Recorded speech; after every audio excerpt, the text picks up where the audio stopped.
Welcome to the Own It Powercast, the place to be when you get serious about making big changes and accelerating growth in your life and in your relationships. Finally create the life you've always wanted, living life on your own terms. Learn how to take your fear and turn it into powerful choices that will create sustained change. Now your host, Mary Baker.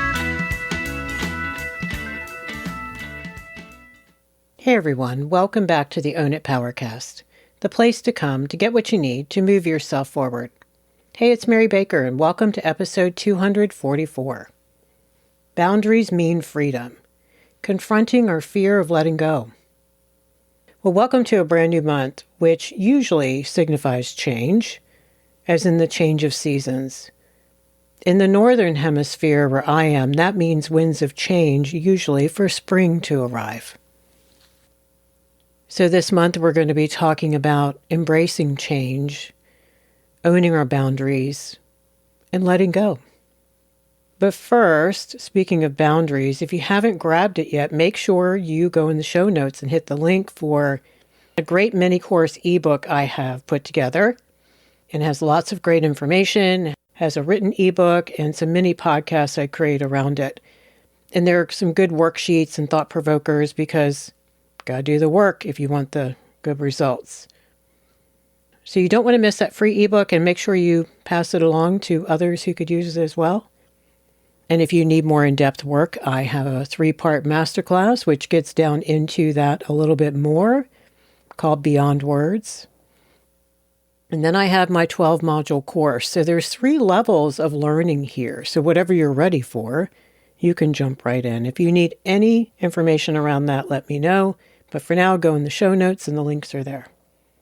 Okay, let's get into it. So what do I mean by boundaries mean freedom?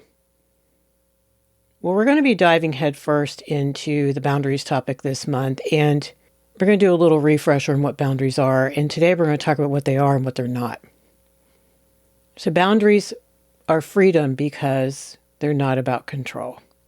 Boundaries are those invisible lines I think we draw around ourselves, around our emotions, around our time. And they're like the fences of our inner world because they pretty much define what is acceptable and not acceptable in our lives. But let's pause for a moment and ask ourselves, how often do we confuse boundaries with control? How many times have we hesitated to set boundaries because we feared being perceived as controlling or rigid, and so we didn't do that? So today we're going to look at some of the myths and the misconceptions surrounding boundaries, and particularly the notion that they're tools of control, and we're going to explore how boundaries are not about restricting others, but really about honoring ourselves. And that's why I think they're the keys to unlocking true freedom in our relationships and inside ourselves.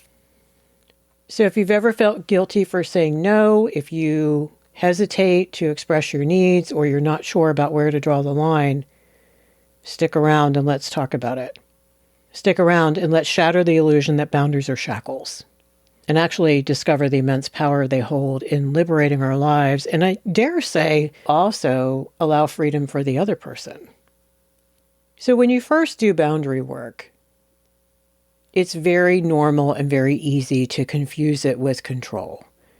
And then because if you struggle with control, it's also going to be hard to let go and embrace the new paradigm. So it's a process. So if you're there, that's okay. You and everyone else, it's all right. That's where we start. As you go through boundary work, you start to understand why. That your whole way of seeing the world, yourself, relationships, everything is going to be different when you work on boundaries. Whereas previously, control was the only way to get things done, to express yourself, to get needs met, that kind of thing.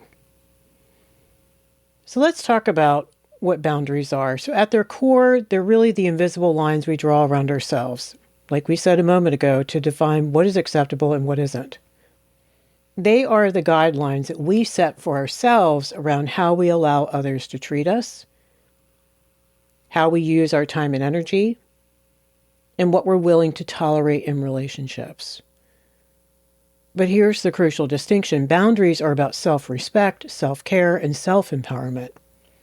They're not about imposing our will on others or controlling their actions, which when you first start doing boundary work, you start there. Everybody does. And then you realize. Rather, we're going to talk today about how they're actually more about taking ownership of our needs, our emotions, and our values. Our boundaries protect our emotional and our mental well-being, creating a safe space for us to thrive. So boundaries are actually risk-taking because we're going to ask for what we need. We're going to say no. We're going to put our foot down. We're going to take a stand. And that is why they're about letting go of control of that outcome. And this is what's important to remember. It's about letting go of control of what will happen. How will the person react when you say no? Will you be safe?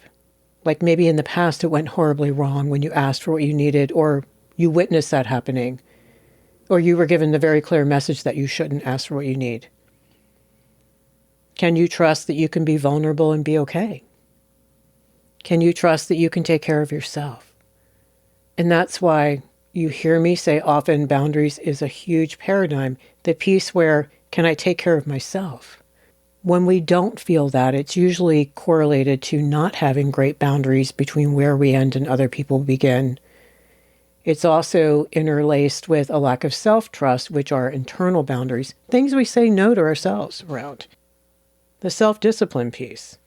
See, the control piece is at the core of conflict avoidance and people-pleasing and all that stuff, because it's about having your hands on that outcome. Actually, to protect yourself from not feeling okay. It's all fear-based. I am not talking about malicious manipulation here. It's a whole nother episode. For you, it's probably all about fear, but it's also about being emotionally dishonest.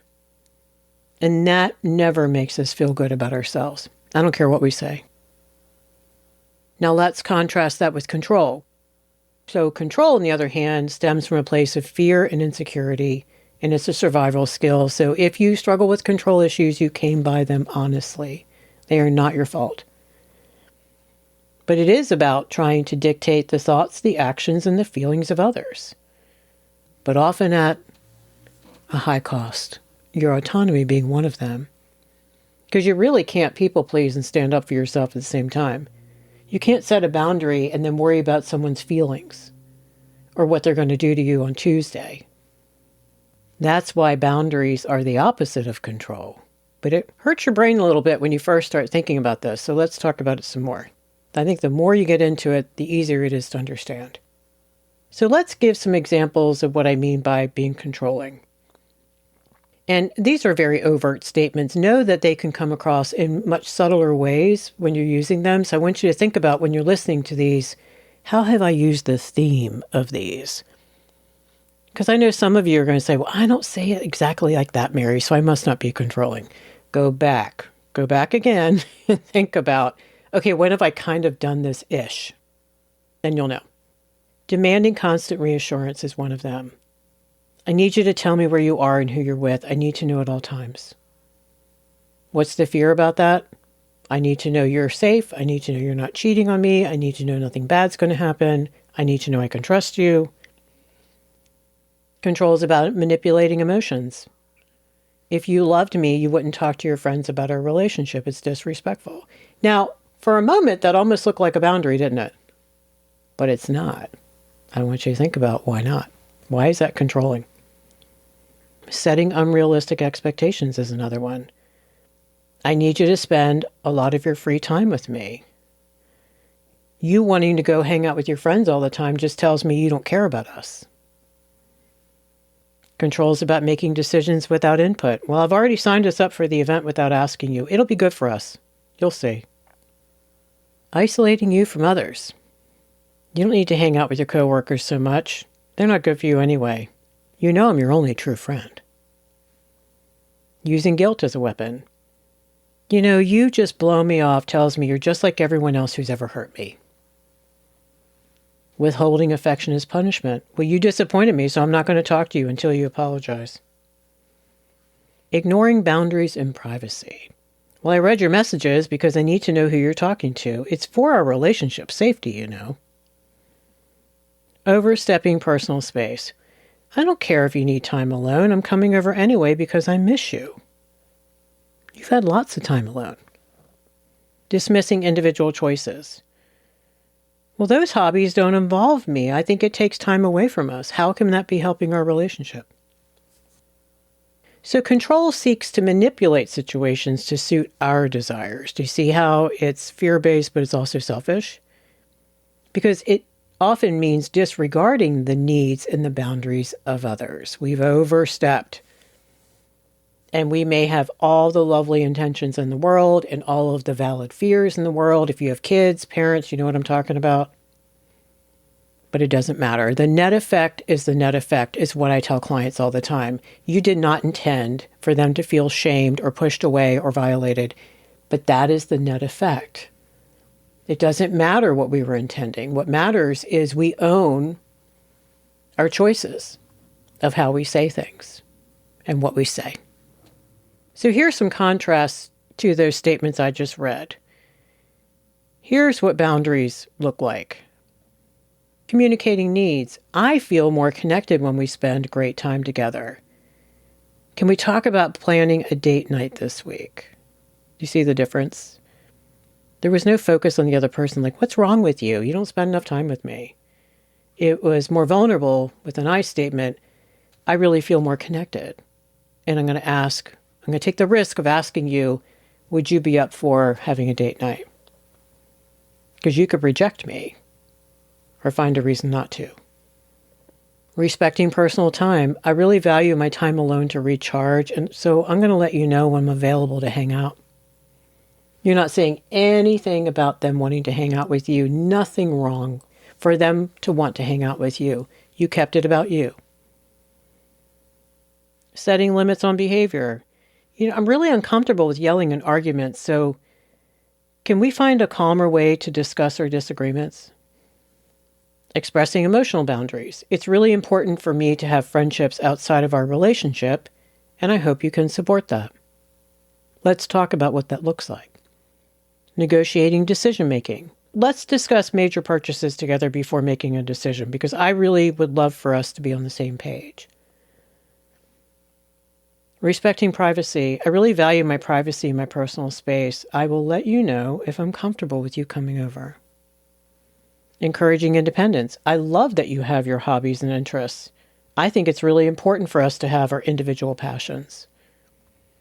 And I tell couples this all the time, and then let them know, look, I'm good as long as we also have a date night, as long as we are also nurturing our relationship, as long as you are also here to take care of things with me. So there are boundaries around the time allotted for their hobbies, boundaries around the time allotted for focusing on the relationship with you.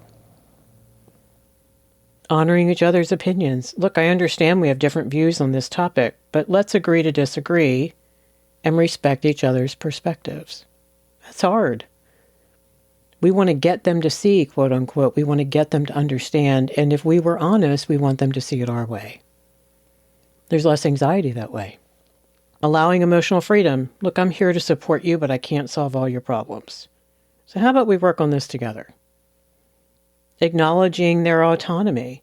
I trust your judgment on this matter, and I will support whatever decision you make. So here lies the misconception. A lot of people confuse boundaries with control, believing that setting boundaries means imposing rules or restriction on others. And the first list that I read depicted that. But the truth is far from it. As you heard in the second list, there were a lot of I statements because boundaries are about taking responsibility for us, for our choices, our well-being, our behaviors. They're also, I think, about clear communication. When they're spoken, they really speak to mutual respect and healthy relationships. They're very solution-focused. They're not reactive. So when you set emotional boundaries, I won't engage in conversations that make me feel belittled or disrespected, so I may have to walk out of the room. I choose to surround myself with people who uplift and support my emotional well-being. See the responsibility in that statement? If I choose that, then I need to follow through and make that happen. I can't put it on other people. I can sit there and be upset all I want about people in my life who don't support my emotional well-being, but at the end of the day, I'm in charge of who I put around me. I'm taking Saturday mornings as my personal time for self-care and relaxation. There might be a risk in that. What if typically you did something with your partner on Saturday mornings and you're asking for a change? I'll speak up when I feel misunderstood or when my needs aren't being met. This is a really important one. That way you don't put your stuff on other people. Control and manipulation is about putting your caca on other people. You've heard me say that before, and I'll say it till the cows come home. It's so important. I will speak up when I feel misunderstood. You do not have to take responsibility for that. You don't have to read my mind or anticipate my needs. I can say I prefer to have serious discussions in person rather than over text. I can say I'm not comfortable with hugs from people I don't know well. A handshake is preferred. I need my personal space respected when I'm working, please, so don't interrupt unless it's urgent, is what I'm asking you. I won't lend money to friends unless I'm comfortable with the possibility of not getting it back, letting go of that outcome. If not, it's really going to mess up that friendship, isn't it, if that money isn't paid back right away? We'll create a joint budget for shared expenses and discuss any deviations beforehand. That's what I'm comfortable with. I need to step back from this discussion right now because I think it's really triggering my anxiety, so I need to revisit it when I'm in a better space. I expect honesty and open communication in our relationship. I won't tolerate lies or deceit. I need space to grow. What about work boundaries? I will not check work emails after 7 p.m. I really need to prioritize my personal time and prevent burnout. I'll be taking my full lunch break away from my desk to recharge and return refreshed. What about social boundaries? I'll let you know if I can attend the event, but I won't commit until I've checked my schedule. Or you can say, but I need to check my schedule first. I won't discuss intimate details of our relationship without your consent, because I want you to feel respected. I'm committed to my fitness routine, so I'll need support in sticking to my workout schedule. So I won't be able to do those things with you in the morning because I'll be working out. Boundaries, like in these examples, are all about taking ownership. It's about taking ownership and taking responsibility for your own well-being. They are not about controlling others. It's actually the opposite. They're about communicating our needs and values clearly and letting go. And letting go is scary, and I realize this is asking you to be far more vulnerable than maybe you've been. And it is one of the biggest reasons you might struggle to be proactive, because a lot of these statements, if you heard me say them, they took some forethought. Like I had to get with myself and think about, okay, what am I okay with? What am I not? What do I need? What am I willing to do, not willing to do? It's about self-care and self-respect. They show how boundaries allow us to make intentional choices that support our overall well-being.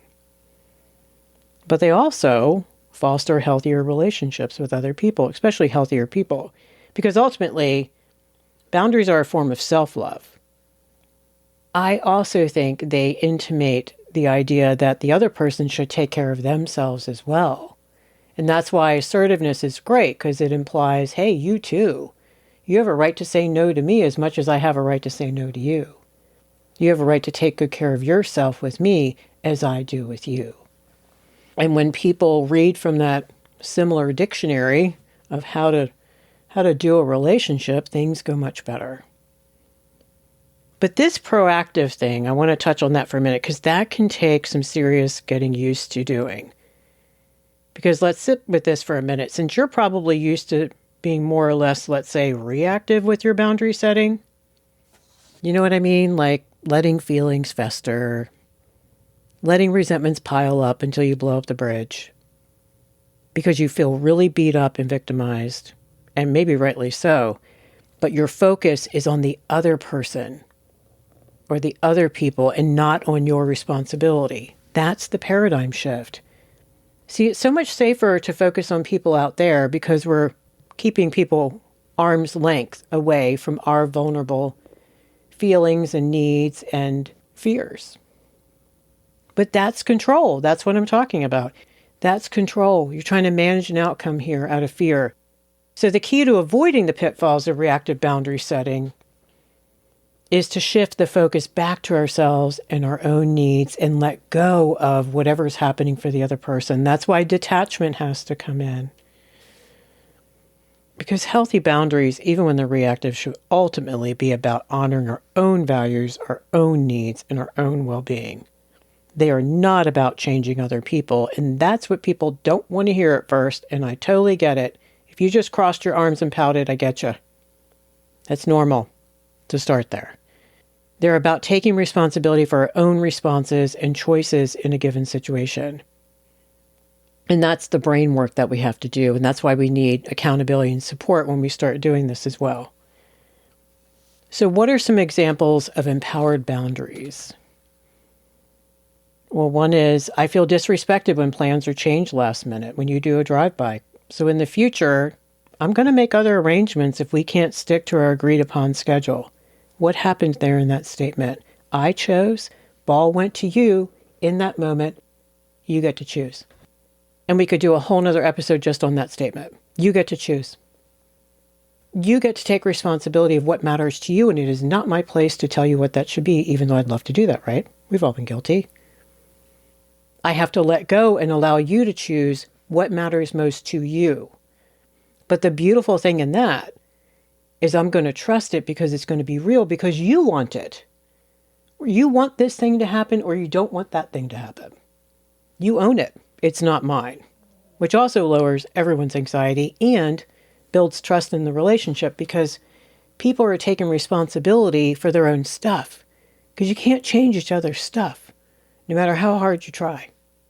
Another example is, I need some space to cool off after an argument.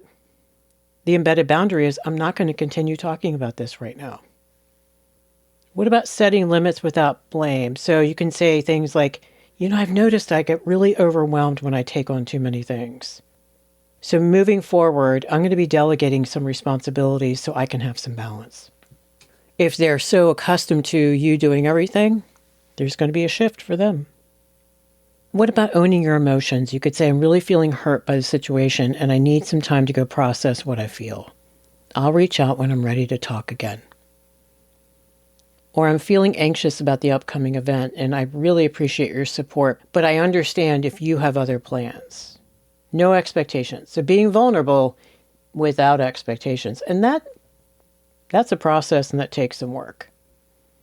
So in these examples, the focus, again, shifts from trying to control the other person's behavior, their reactions, their choices, all the things, back to us, back to taking ownership of our own responses and our own needs. I think it's about setting boundaries that promote self-respect, open communication, and mutual understanding, which is where we want to be. But it means working on healthy detachment and doing the who owns what, which you've heard me talk about before. If you have to get a piece of paper out, that's fine. The first thing you have to do is focus on the focus first. This means, where's your focus? Is it on them and they and it? Maybe they have one column on that paper and the other column is all your stuff, what you think and feel and need and are struggling with. Maybe you have some grieving to do. If you're still wrapped up and focused on them, what it means is you're caught up in resentment, but it also means that you're avoiding yourself, which is hard. I'm not saying that it's easy. What about how we're pissed at ourselves for allowing this to happen, for trusting them? Oh my gosh. Trusting them and then they let us down or they hurt us or they did something. Do the who owns what. Focus on, I know, what's yours.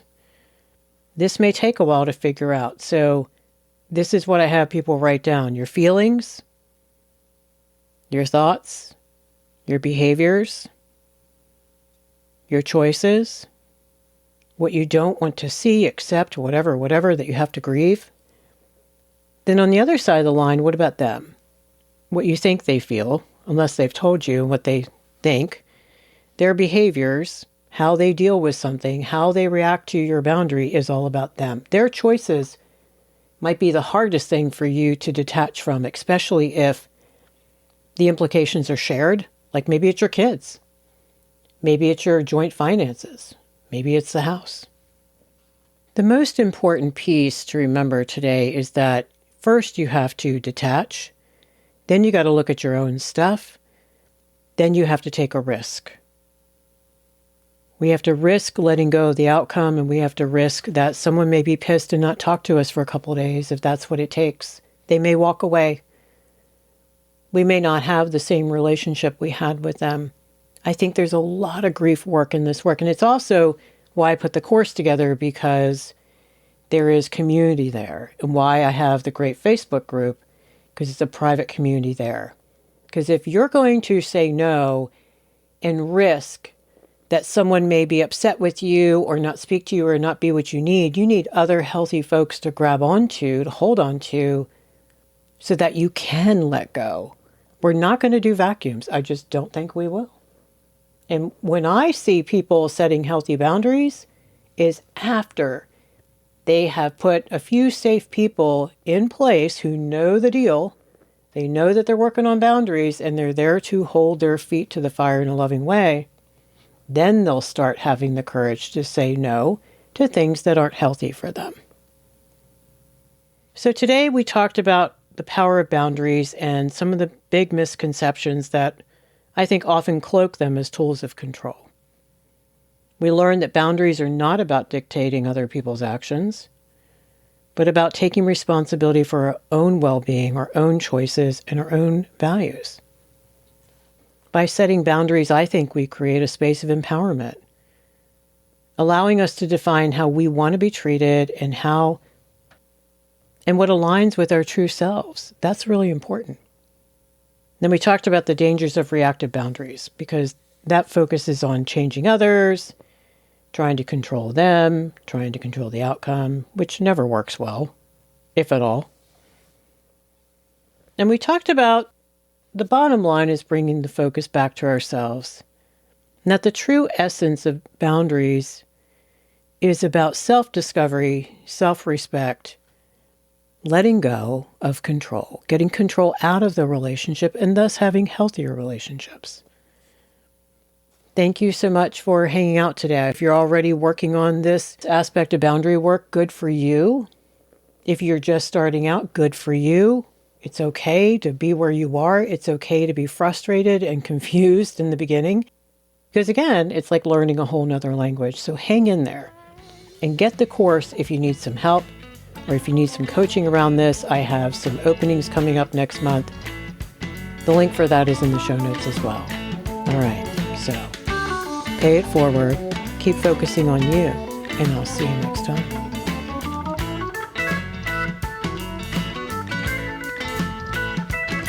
We hope you took away some useful insights and tools you can begin using right away.